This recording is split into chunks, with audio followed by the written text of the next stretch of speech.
আসসালামু আলাইকুম আমার প্রিয় বন্ধুরা, আশা করি তোমরা সবাই ভালো আছো আর আমিও ভালো আছি। আর দেখতে দেখতে কখন যে ষষ্ঠ রোজা চলে আসলো সেটা টেরই পাওয়া গেল না। মনে হলো কালকে মাত্র রোজাটা শুরু করলাম। আসলে পবিত্র দিনগুলো এরকমই হয়, কারণ রমজানটা শুরুই হয় আমাদের সেহরিতে বা ইফতারে প্রতিদিনে কি বানানো হবে বা কি রান্না হবে সেটা নিয়ে ব্যস্ততা থাকা। আর এই ব্যস্ততার মধ্য দিয়ে এই পবিত্র দিনগুলো আসলে চলে যায়। আর প্রতিদিনের মতো আজকে মা সেহরিতে মজাদার একটা রেসিপি রান্না করছে, ভাবলাম বন্ধুদের সাথেও শেয়ার করা যাক। মা আজকে শিম আলু দিয়ে শোল মাছের মজাদার ভাজি রান্না করছে। আর এই গরমের সময় লাল লাল কাঁচামরিচগুলো পাওয়া যায়, যেটা বাবা বাজার থেকে এনেছে। আর আজকে বেশি করে লাল লাল কাঁচামরিচ দিয়ে শোল মাছের মজাদার ভাজিটা মা রান্না করছে। খেতে এতটা দারুণ লাগে, ভাবলাম বন্ধুদের সাথেও আমার মায়ের হাতে স্পেশাল রান্নাটা শেয়ার করা যাক।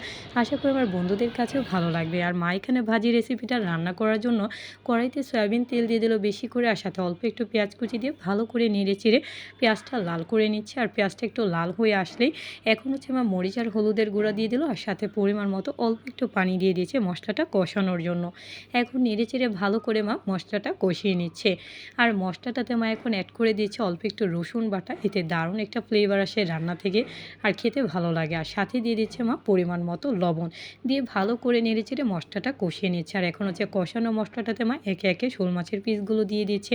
আর মা যখন এই শিম আলু দিয়ে শোল মাছের ভাজিটা রান্না করে থাকে তখন শোল মাছের পিসগুলো মা ছোটো ছোটো করে টুকরো করে দেয়, এতে ভাজিটা খেতে দারুণ লাগে। আর যখন শোল মাছের ভুনা বা আলু দিয়ে রান্না করে থাকে তখন মা শোল মাছগুলো আস্তই রাখে টুকরোগুলো।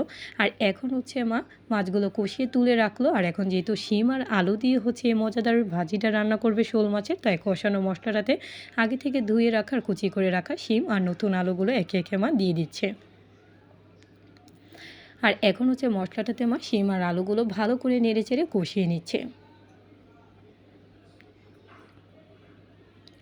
ভালো মতো মা নেড়ে ছেড়ে শিম আর আলুগুলো কষিয়ে নিল। আর কষানো মশলাটাতে শিম আর আলুর সাথে বেশি করে মা লাল লাল কাঁচামরিচগুলো এখন দিয়ে দিয়েছে।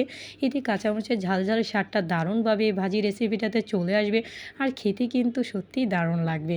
আর এখন ভালো করে মা শিম আলুগুলো একটু কষিয়ে নিল, আর একটু পানি দিয়ে দিচ্ছে এখন, কারণ শিম আর আলুগুলো একটু গলতে সময় নেবে, তাই অল্প একটু মা পানি দিয়ে দিল।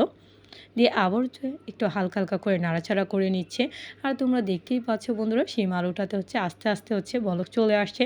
তাই মা বেশি করে দেশি টমেটো দিয়ে দিচ্ছে, কারণ যেহেতু মা মাছ দিয়ে এই শিম আলুর ভাজিটা রান্না করছে। আর এরকম দেশি টমেটো দিলে এই ভাজি রেসিপিটা খেতে সত্যিই দারুণ লাগে।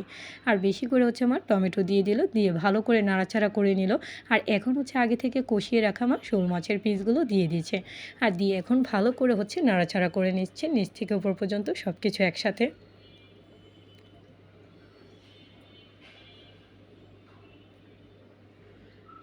আর আস্তে আস্তে দেখতেই পাচ্ছ বন্ধুরা, সব কিছু কিন্তু গলে গিয়েছে, তাই মা উপর দিক দিয়ে ছড়িয়ে দিচ্ছে টাটকা টাটকা ধনেপাতা। সব কিছু মিলে কিন্তু কালারফুল একটা মজাদার ভাজি রেসিপি। আশা করি আমার বন্ধুদের কাছে ভালো লাগবে। আর মায়ের হাতের কিন্তু সেহরির জন্য মজাদার একটা রেসিপি হয়ে গেল, যেটা আমার বন্ধুদের সাথে শেয়ার করলাম। আর প্রতিদিনের মতো তো ইফতারের আয়োজন থাকেই, আর সেটা আজকেও বাসায় তৈরি করা হয়েছে সব আইটেম নিজে হাতে। ভাবলাম বন্ধুদের সাথে ছোট করে শেয়ার করে ফেলি। আশা করি আমার বন্ধুদের কাছে আমার ভিডিওটা ভালো লেগেছে। লাইক কমেন্ট শেয়ার করতে ভুলবে না। যারা যারা আমাকে সাপোর্ট করছে অসংখ্য ধন্যবাদ। যারা এখনও সাপোর্ট করে ফেলো আমার নিত্য নতুন ভিডিও দেখার জন্য। আল্লাহ হাফেজ।